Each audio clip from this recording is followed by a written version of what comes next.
Hi guys! Alam niyo ba na pwede nating i-improve ang ating mga salita na hindi natin kailangan gamitin ng salitang very sa ating pangungusap o kaya naman kapag tayo ay nakipag-usap sa iba. Katulad na lamang ng very good. Ang very good ay pwede po natin sabihin na splendid. O kaya naman ay brilliant. Pwede rin natin sabihin na terrific, excellent, great. Samantala, ang very cute naman ay pwede natin sabihin na adorable. O kaya naman ay admirable.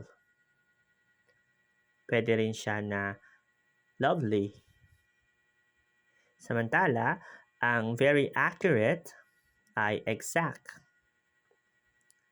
Ang very dirty, filthy. Very young, juvenile. O, di ba? Very hot, sweltering.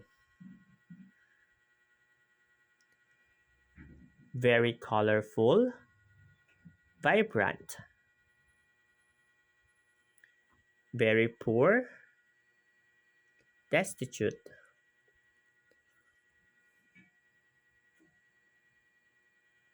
Very shy, timid. Very scared, petrified. Very bad, atrocious.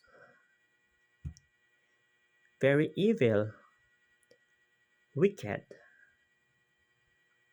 Very risky, perilous. Very tired, exhausted. At ang panghuli natin, very clean, spotless. I hope you learned a lot. Bye-bye! Thank you!